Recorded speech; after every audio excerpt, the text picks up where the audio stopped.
नमस्कार, मैं हूं कुमार गजेंद्र। जनपद ऑन द स्पॉट में आपका स्वागत है। हमारे एक दूसरे social media platform podcast with Kumar Gajendra में भी आपका स्वागत है, जहां आप हमें सुन सकते हैं। दिल्ली के अंदर राजेंद्र नगर हादसा तो आपको याद ही होगा।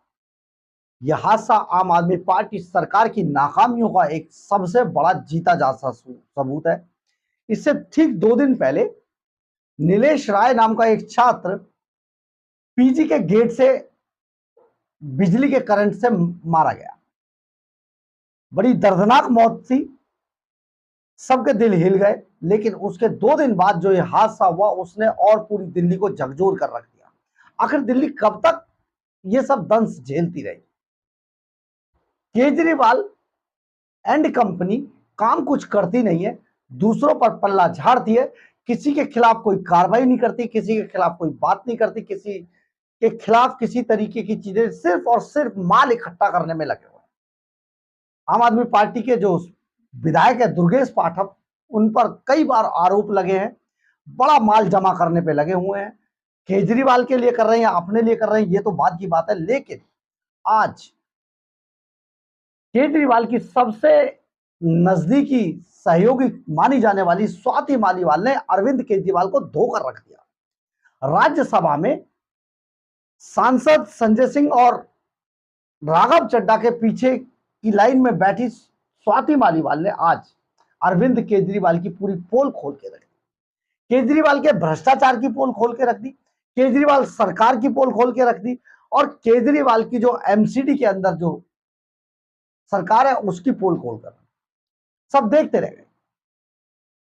स्वाति मालीवाल ने जिस तरीके से आज पूरे मामले को राज्यसभा के अंदर उठाया, सचमुच ये केजरीवाल के प्रशासन शासन के अंदर जो चल रहा था, जो गुब्बार इन सांसदों के, इन आम आदमी पार्टी के लोगों के मन में जो उठा हुआ था, वो आज निकल के सामने आया। स्वाति मालीवाल ने अरविंद केजरीवाल पर ऐसे ऐसे आरोप लगाए, अरविंद केजरीवाल के जो विधायक है उन पर, काउंसलर है उन पर ऐसे ऐसे आरोप लगाए कि आप सुनकर चौंक जाएंगे। लेकिन सारी बातें इशारों इशारों में जो कर गई स्वाति मालीवाल, बहुत जबरदस्त था। स्वाति मालीवाल, हम आपको ये भी बता देते हैं, अकेली ऐसी नेता है, हालांकि वो अब आम आदमी पार्टी में नहीं है। विभव कांड के बाद वो आम आदमी पार्टी से या तो वो निकल गई या उन्हें निकाल दिया गया।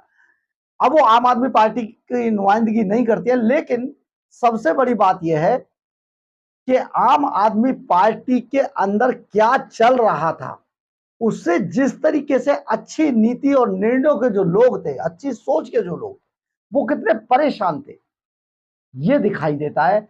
और स्वाति मालीवाल इस हादसे के तुरंत बाद ओल्ड राजेंद्र नगर पहुंची। हालांकि वहां पर कुछ विवाद भी हुआ, छात्रों ने उन्हें गो बैक के नारे भी लगाए, लेकिन वो इसके बाद भी बहुत सारे छात्रों से उन्होंने मुलाकात की, बात, यही बातें आज उन्होंने राज्यसभा के अंदर शेयर की।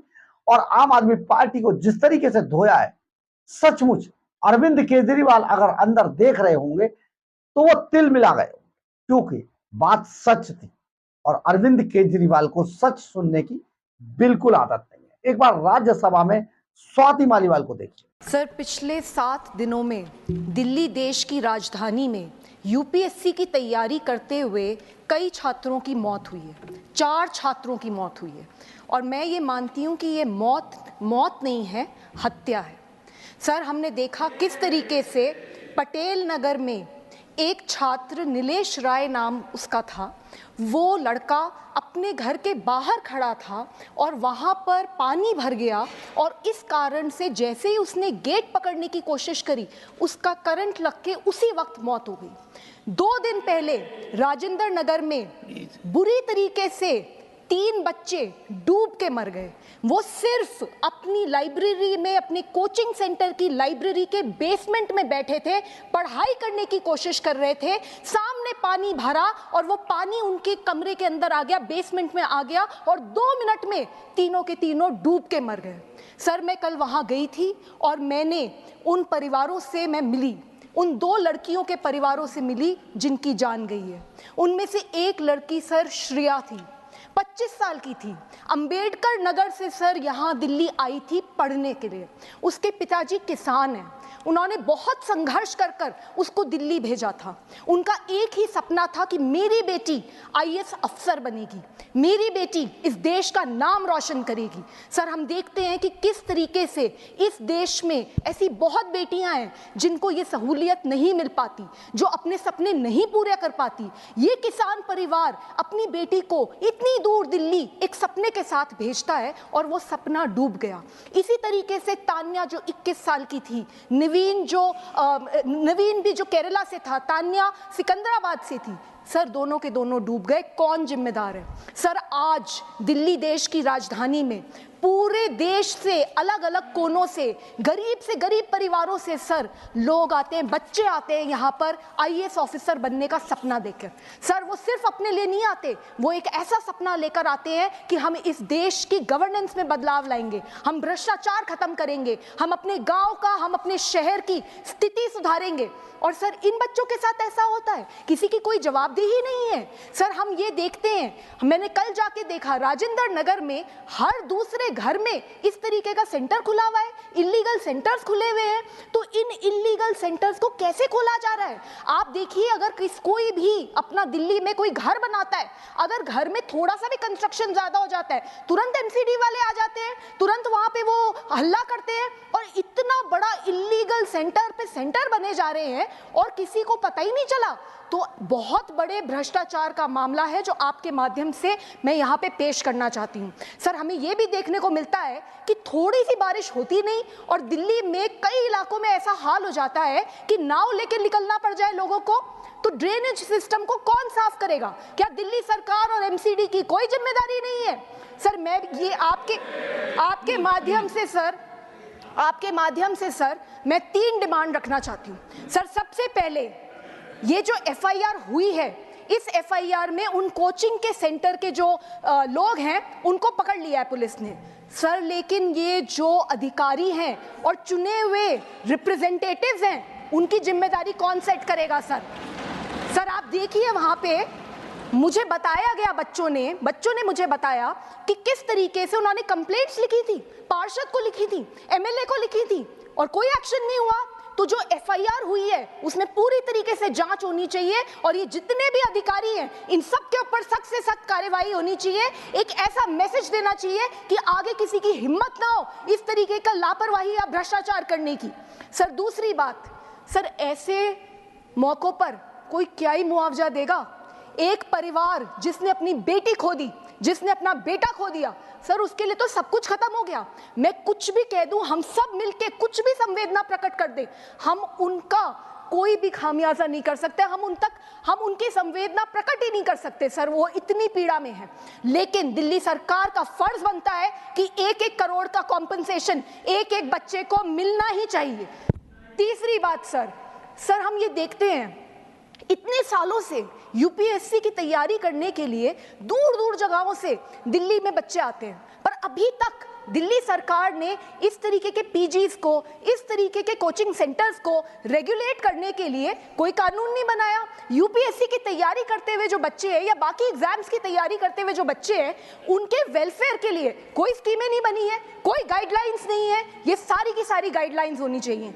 सर, अंत में इतना कहना चाहूंगी, मैंने देखा है सर, दिल्ली में देखा है मैंने बहुत बार कि एक 100 मीटर की सड़क बनती है और उसके ऊपर 4 नेता आ जाते हैं, हमने बनाई, और उसके बाद प्रचार पे प्रचार होता है, हमने 100 मीटर की सड़क बना दी जी, बहुत बड़ी सड़क बना दी जी। और इतना भी देखती हूँ कि जब वहां बोर्ड लगता है ना कि किसने सड़क बनाई, उस पर भी लड़ाई हो रही होती है कि नहीं यहाँ पे मेरा नाम लगेगा। और जब उसी सड़क के ऊपर पानी भर जाता है लापरवाही के कारण से, भ्रष्टाचार के कारण से, तो सारे गायब हो जाते हैं, कोई दिख नहीं रहा।